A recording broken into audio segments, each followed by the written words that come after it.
Oke, kita lanjut di skill ke-12. Use adjective clause connectors or subjects correctly. Masih terkait dengan adjective clause yang digunakan sebagai konektor. Sini disebutkan di skill ke-11, skill sebelumnya, we saw that adjective clause connectors were used to introduce clauses that describe noun. Konektor yang berupa adjective clause digunakan untuk menjelaskan noun. Kemudian di skill ke-12 kita akan melihat bahwa di beberapa kasus adjective clause connector is not just a connector. Di beberapa kasus adjective clause bukan hanya sekedar konektor, ternyata adjective clause juga bisa sebagai subject of the clause at the same time. Sama seperti pembahasan sebelumnya, di skill sebelumnya, juga sebagai konektor dan juga berfungsi sebagai subjek sekaligus. Jadi memerankan dua fungsi, sebagai konektor dan juga sebagai subjek. Kita lihat contohnya langsung.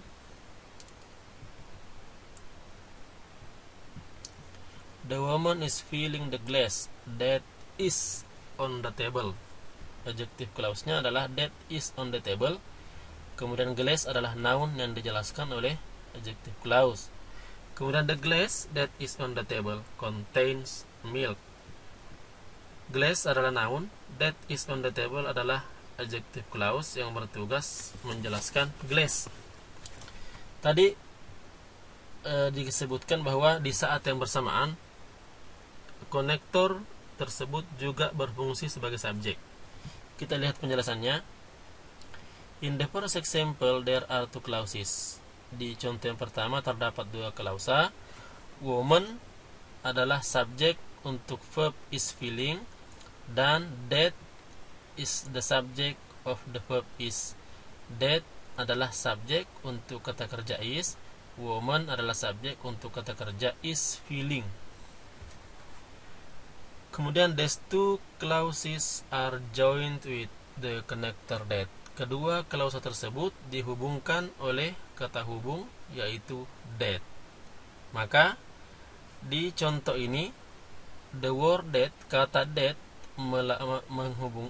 memiliki dua fungsi di saat yang bersamaan. Dia sebagai subjek of atau kata kerja is, dan juga sebagai konektor yang menghubungkan dua klausa. Jadi that di kalimat ini adalah konektor yang menghubungkan dua klausa dan sekaligus menjadi subjek dari kata kerja is. The adjective clause that is on the table describes the noun glass. Menjelaskan kata benda, dalam hal ini kata benda glass.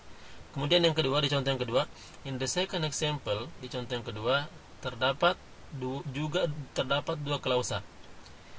Glass is the subject of the verb contains. Glass adalah subjek untuk kata kerja contains, dan that adalah subjek untuk kata kerja is. Sama seperti kasus yang pertama ya. Kemudian di contoh ini that is also serves to function, juga memerankan dua fungsi, yaitu sebagai subjek untuk kata kerja is dan juga sebagai konektor yang menghubungkan dua klausa. Because that is on the table is an adjective clause describing the noun glass, it directly follow the glass. Jadi that is on the table ini, di contoh ini dia menjelaskan glass, dan juga that menghubungkan antara dua klausa dan juga sekaligus menjadi subjek dalam kalimat tersebut. Dalam subjek dan verbnya adalah is. Jadi adjektif bisa memiliki fungsi seperti itu, sebagai subjek sekaligus menjadi penghubung antara dua klausa. Kalau di skill 11 tadi kan dia menjadi penjelas, menghubungkan. Dia menjadi penghubung sekaligus menjadi penjelas daripada noun. Nah, di sini dia menjadi penjelas noun karena secara keseluruhan that is on the table ini klausa, adjective clause yang menjelaskan noun. Kemudian yang kedua, dia menjadi subjek untuk is dan juga menghubungkan dua klausa. Contoh, bla bla bla is on the table has 4 section. Is on the table has 4 section. Kalau kita sebelum kita melihat penjelasannya di bawah, di sini terdapat dua kata kerja, is dan has. Ya. Is dan has. Dan keduanya butuh subjek. The notebook, kalau kita pilih ini, the notebook is on the table has 4 section. Hanya is yang punya subjek. Kemudian the notebook which, oke, kita simpan itu. Because the notebook is on the table has 4 section. In the notebook, kita buang juga D. Kita baca penjelasannya ya. In this example, you should that the sentence has two verbs. Terdapat dua kata kerja dalam kalimat ini. Dalam hal ini is dengan has. Dalam hal ini is dan has, and each of them needs subject. Dan masing-masing dari mereka, masing-masing dari kedua kata kerja tersebut butuh subjek. Kamu tahu bahwa table is not a subject, bahwa table itu bukan subjek, because it follows the preposition. Jadi terdapat benda di sini, kata benda table, tapi dia bukan subjek karena dia merupakan objek dari preposisi on. On adalah preposisi dan objeknya adalah table.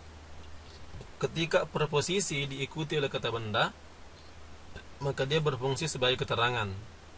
Dalam hal ini dia bukan noun, tapi dia adalah keterangan tempat. Di atas meja, itu kan keterangan tempat. Dia bukan subjek. Yang bisa menjadi subjek hanya kata benda. Sementara on the table ini bukan lagi kata benda, tapi dia berubah menjadi kata keterangan. Dalam hal ini keterangan tempat.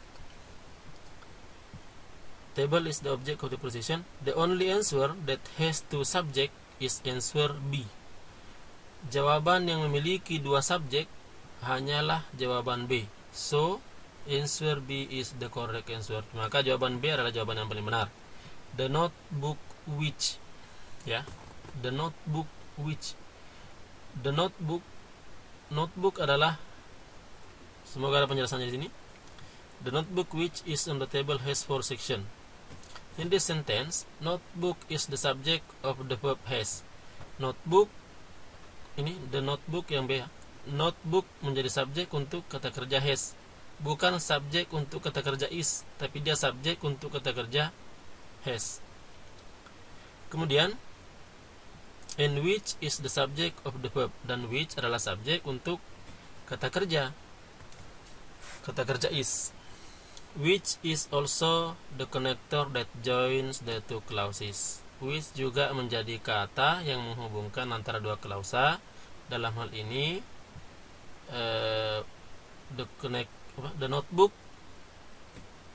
has 4 section dan which is on the table, itu klausa yang dihubungkan. The notebook has 4 section dan which is on the table, itu yang dihubungkan oleh kata konektor berupa which. Maka the best answer adalah B. Jawaban yang paling benar adalah jawaban B. Kemudian jawaban C, because the notebook, juga gugur. Because ini sehingga has tidak memiliki subjek. Kalau kita menggunakan because the notebook is on the table, maka C dianggap keliru juga. The best answer adalah D. Intinya kita pilih jawaban yang bisa memenuhi keinginan ini. Is butuh subjek, has butuh subjek. Kita pilih opsi yang bisa memberikan keduanya subjek. Has-nya memiliki subjek, is-nya memiliki subjek, dan sekaligus bisa menjadi konektor. Satu-satunya pilihan yang bisa menjadi konektor hanyalah pilihan yang B. Jika terdapat penjelasan yang kurang susah dimengerti, bisa diulang-ulang, dengarkan kembali sambil membaca bukunya. Di buku ini dijelaskan dengan sangat detail sebenarnya, cuma kita memang harus punya kemampuan untuk menganalisa atau membaca buku ini. Kalaupun misalnya kita terkendala di pembahasan tertentu, silahkan cari di referensi yang lain. Begitu banyak referensi yang berkaitan dengan structure, begitu banyak di bertebaran video-video entah di situs YouTube ataupun di situs-situs yang lain, di web-web yang lain, yang bisa membantu kita untuk memudahkan pemahaman kita tentang skill-skill yang tersedia di buku ini. Buku ini bukanlah referensi tunggal, bisa didukung oleh referensi-referensi yang lain.